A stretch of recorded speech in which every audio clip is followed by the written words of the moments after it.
Assalamualaikum warahmatullahi wabarakatuh. Banyak sekali pertanyaan jamaah, Ustadz kasih kami channel untuk kajian anak-anak muda.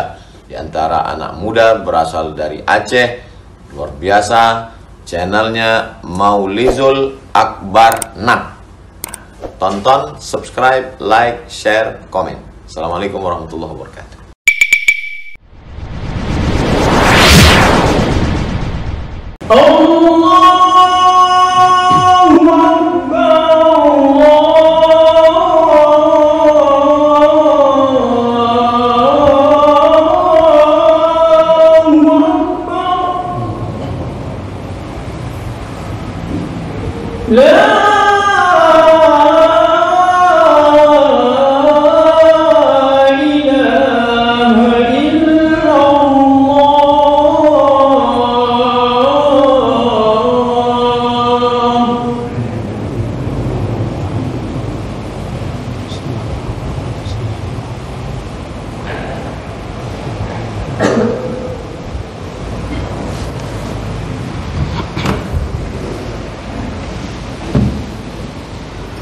الحمد لله الذي خصنا بكتاب أنزل وأكرمنا بنبي أرسل أشهد أن لا إله إلا الله وأشهد أن محمدا عبده ورسوله اللهم صل على سيدنا محمد النبي الأمي وعلى أزواجه أمهات المؤمنين وذرياته وآل بيته وأصحابه أجمعين رب اشرح لي صدري ويسر لي أمري واحلل عقدة من لساني يفقه قولي أما بعد.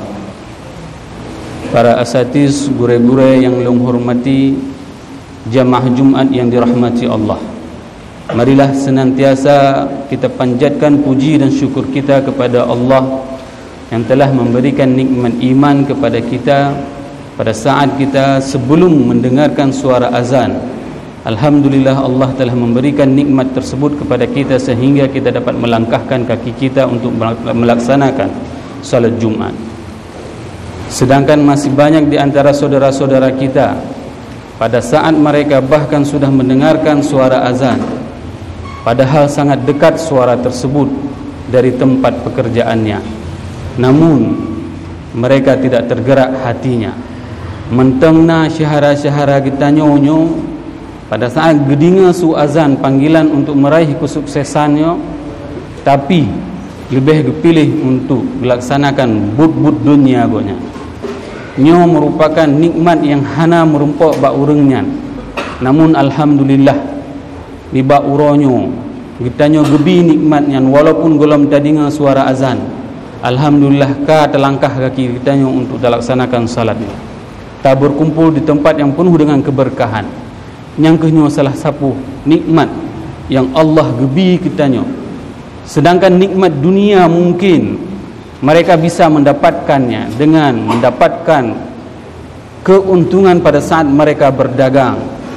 Walaupun mereka tidak mau melangkahkan kakinya ke tempat ini, namun mereka juga mendapatkan keuntungan. Namun itu adalah kenikmatan dunia. Kenikmatan yang sebenarnya itu adalah kenikmatan akhirat, kenikmatan keimanan pada saat kita merindukan suara panggilan kesuksesan seperti yang barusan kita mendengarkan.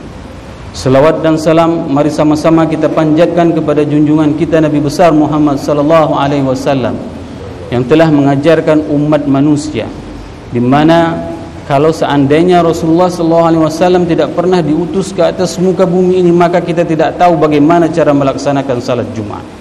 Maka ini adalah sebuah hikmah, sebuah momen yang sangat luar biasa, terlebih pada hari Jumat di mana Rasulullah SAW mengajarkan kepada kita Sayyidul Ayyam, hari penghulu di antara sekian hari dalam satu pekan, yaitu hari Jumat. Rasul SAW mengajarkan kita umatnya untuk memperbanyak selawat kepada beliau. Maka oleh sebab itu, maka hendaknya kita jemaah yang berhadir pada Jumat yang berbahagia ini untuk memperbanyak selawat kepada baginda Rasulullah SAW. Dikarenakan apa? Dikarenakan nanti pada hari akhirat, pada saat kita dibangkitkan nanti, maka semua kita akan mencari sosok tersebut. Kita akan meminta syafaat. Semua orang akan mencari kepada sosok Nabi Muhammad SAW. Bahkan mulai dari Nabi Adam sampai dengan hari akhirat, mereka semuanya akan mencari sosok baginda Rasulullah sallallahu alaihi wasallam. Bayangkan pada saat seseorang tersebut berhadapan dengan Rasulullah, namun orang-orang tersebut dihalau oleh malaikat, tidak diberikan izin oleh malaikat untuk diberikan syafaat oleh baginda Rasulullah. Kenapa?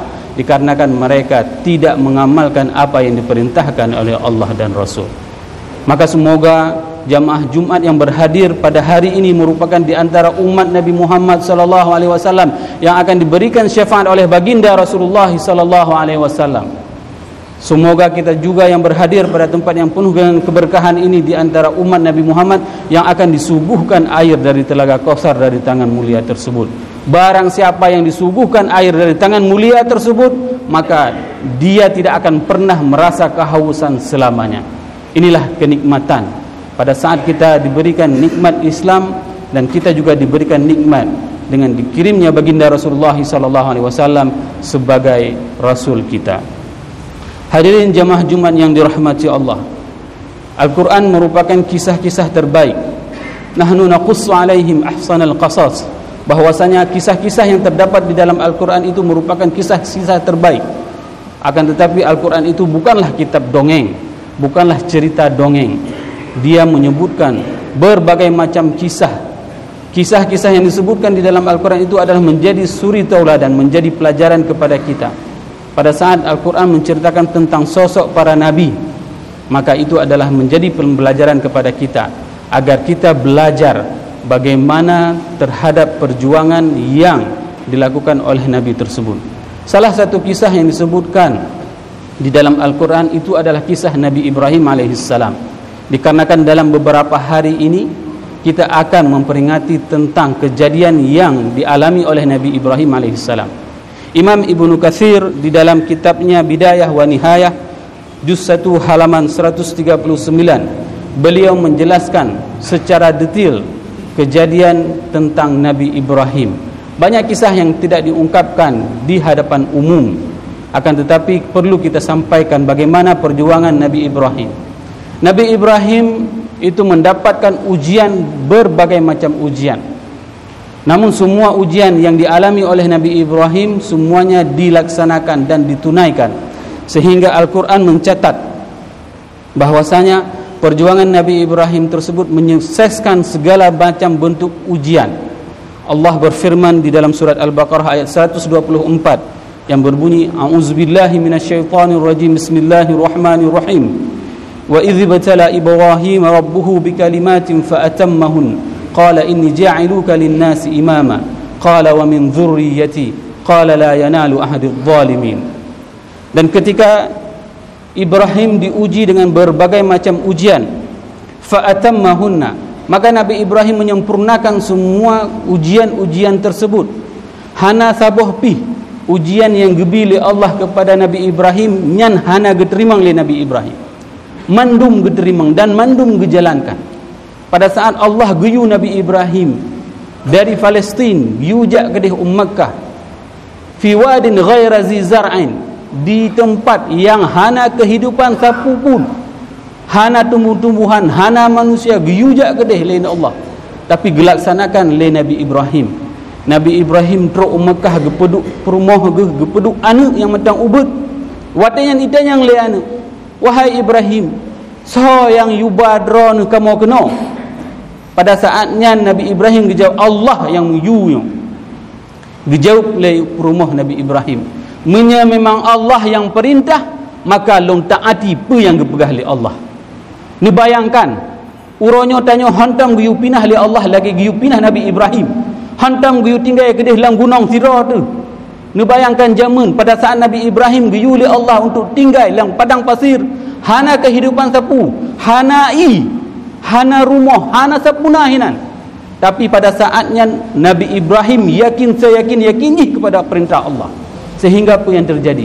Allah lah yang memelihara, Allah lah yang menjaga, Allah lah yang mengamankan semua keadaan tersebut, sehingga besarlah Ismail. Pada saat Nabi Ismail besar, maka Nabi Ibrahim diuji dengan ujian yang lain. Namun perjalanan Nabi Ibrahim pada saat beliau muda, waktu yang tengah berdakwah kepada seorang raja yang sangat zalim, Raja Namrud. Itu yang terjadi. Raja Namrud berhasil membuat provokasi kepada seluruh rakyat untuk membenci Nabi Ibrahim. Sehingga apa yang terjadi? Kan cuman raja yang bengeh ke Nabi Ibrahim, akan tetapi mandum rakyat benci kepada Nabi Ibrahim. Ni bayangkan. Imam Ibn Katsir dalam kitab Bidayah wa Nihayah yang dicerita bahawa saji naziro nek tuha buta mata, nek tuhanya hana sempat gaya intat kaya untuk tet Nabi Ibrahim. Sehingga apa yang terjadi? Sedih luar biasa. Kesedihan yang luar biasa dialami oleh seorang nenek pada saat tidak bisa memberikan kontribusi untuk membakar Nabi Ibrahim. Bayangkan, kebencian merata di seluruh penduduk negeri kepada seorang pemuda yang berdakwah untuk mengajak kepada keimanan kepada Allah. Pada saat itu datang beberapa orang pemuda menanyakan kepada seorang nenek tersebut, "Apa yang membuatmu menangis wahai nenek tua?" "Aku bersedih dikarenakan aku tidak bisa mengantar kayu bakar untuk membakar Ibrahim. Aku buta." Nebayang, kemban benci urang ke Nabi Ibrahim, tapi pu yang dilakukan Nabi Ibrahim tidak pernah berputus asa Nabi Ibrahim untuk melanjutkan estafet dakwah tersebut. Nabi Ibrahim istiqamah, tetap menyuruh kepada keimanan kepada Allah, menyembah Tuhan yang satu. Ini adalah salah satu di antara sekian banyak ujian yang dialami oleh Nabi Ibrahim. Beliau tetap istiqamah. Pada saat itu dikumpulkanlah kayu bakar, sehingga untuk melemparkan, untuk menaikkan Nabi Ibrahim ke atas tumpukan kayu bakar tersebut itu harus menggunakan ketepel. Harus menggunakan ketepel, sehingga Nabi Ibrahim ditaruh di dalam ketepel yang besar, maka dia diketepel sehingga jatuh ke atas puncak tumpukan kayu bakar yang menggelembung seperti gunung. Dan diriwayatkan asap yang menggelumbung dari bakaran api tersebut itu bisa menghanguskan burung yang lewat di atasnya. Tapi apa yang terjadi? Allah menginginkan lain. Ya narukuni bardan, wahai api jadilah engkau dingin, wassalaman, dan selamatkanlah Ibrahim. Ini adalah sebuah perintah. Pada saat ada hukum yang berlaku di atas muka bumi ini, hukum api itu apa? Membakar. Akan tetapi hukum tersebut tidak akan pernah berlaku kalau seandainya itu tidak diizinkan oleh Allah. Hukum api yang membakar itu akan menjadi dingin. Kenapa? Karena api tunduk kepada hukum Allah. Oleh sebab itu, jemaah yang dirahmati Allah, sehebat apapun, sekaya apapun, sekuasa apapun kita hidup di dunia ini, kalau seandainya kita tidak hidup taat kepada hukum Allah, tidak mau memenuhi perintah Allah dan Rasul, maka kita tidak akan pernah mengalami kesuksesan tersebut. Dan yang terakhir yang ingin khatib sampaikan kepada jemaah semuanya mengenai ujian Nabi Ibrahim tersebut adalah ujian pada saat Nabi Ibrahim disuruh sembelih anaknya sendiri. Perintahnya hantom nale sampai uronyo. Hanale tanya geyukoh taku anak tu. Hanale tanya geyukoh orang yang tanya cintai. Ni bayangkan mantang siroya setelah sekian tahun na anu, tapi pun yang terjadi, anak yang tengah galak-galak gekalan le siroyah yang diperintahkan oleh Allah untuk yukoh taku. Tak bayangkan ditanya kemban perintahnya, tapi pun yang terjadi, wadenya Nabi Ibrahim gebencikat dengan anak. Wahai anak long kumulumpa, Allah geperintahkan yukoh taku ron. Pui jauh beli anak, negoh taku long ya. Menyejino dah pegah lagi laki tanpa dia anu, laki trom dia anu. Tapi cikalan kemban hasil didikan Nabi Ibrahim, anu bisa sematih laginya, yang merupakan ujian yang paling berat bagi Nabi Ibrahim pada saat Allah menyuruh untuk menyembelihnya. Tapi lihatlah bagaimana Al-Quran mengabadikan dialog tersebut di dalam lorong waktu, sehingga percakapan tersebut diabadikan oleh umat manusia sampai dengan hari ini. Al-Quran mengabadikan dialog mereka, di mana Allah berfirman di dalam surat As-Saffat ayat 103 yang berbunyi, A'udzubillahi minasyaitonirrajim, bismillahirrahmanirrahim, falamma aslama wa tallahu lil jabin. Ketika kedua-duanya itu telah berserah diri kepada Allah, wa tallahu lil jabin, dan pada saat itu sudah dirobohkan, sudah diletakkan Ismail di atas batu untuk disembelih oleh ayahandanya. Bayangkan ini adalah momen yang paling berat bagi seorang ayah untuk mengeksekusi anaknya. Imam Ibnu Katsir menjelaskan bahwasanya ada dialog yang tidak disebutkan. Apa percakapan yang terjadi antara seorang anak dengan seorang ayah pada saat itu? Pada saat itu Nabi Ibrahim mengatakan, "Ya abati ushdud ribati." Wahai ayahanda, ni ikat long bekong hatta la at-tarib, sehingga long hana long meronta wa den koh dak ulung. Nyo adalah pesan sirro anu.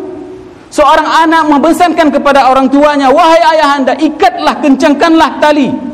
Ushdud ribati hatta la at-tarib, sehingga aku tidak meronta pada saat engkau menyembelihku. Waqfif anni thawbak, singkapkanlah bajumu wahai ayahanda.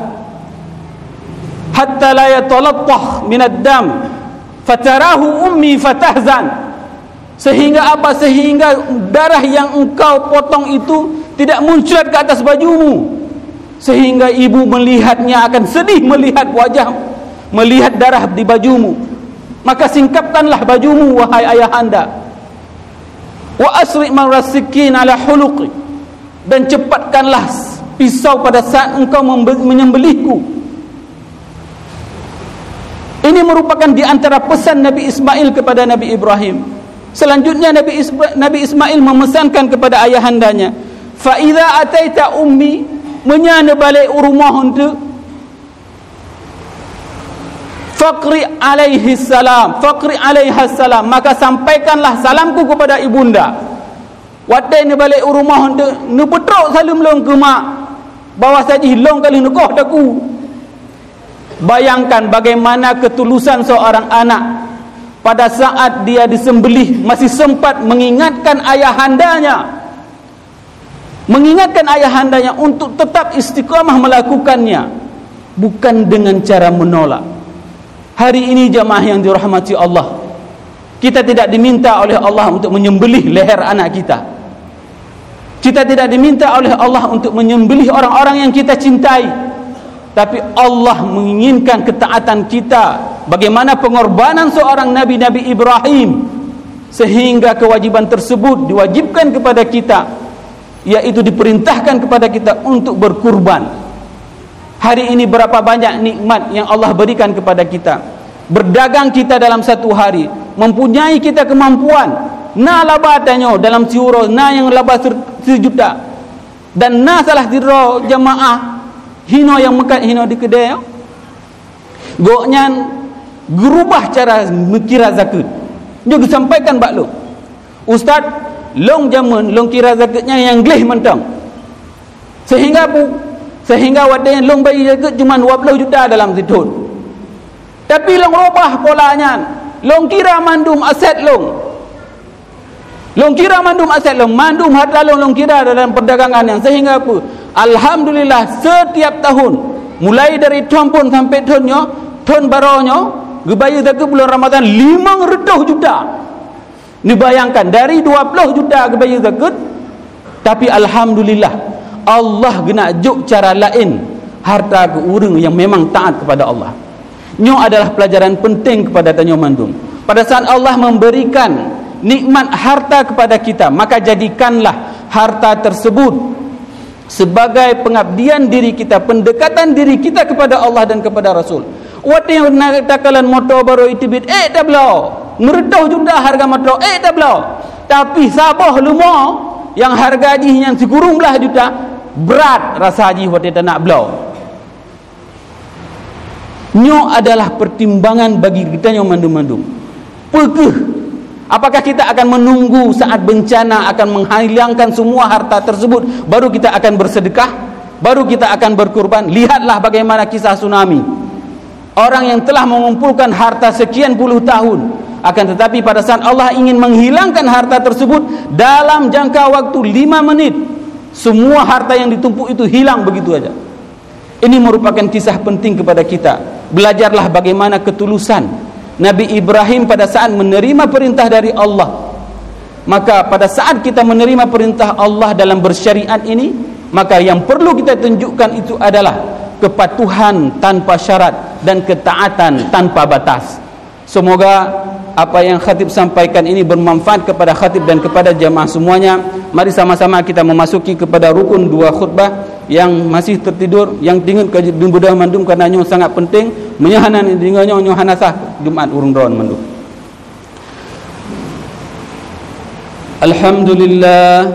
Alhamdulillahilladzi khassana bi kitabin unzil wa akramana bi nabiyyin ursil.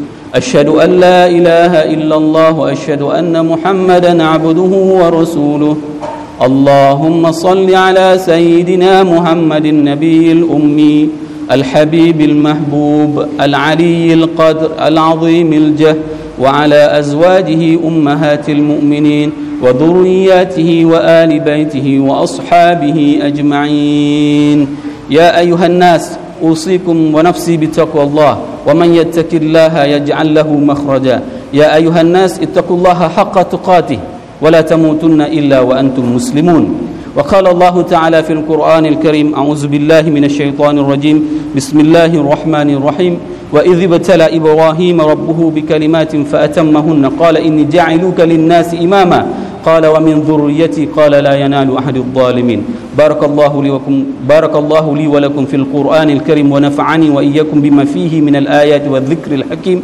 وتقبل مني ومنكم تلاوته إنه هو السميع البصير.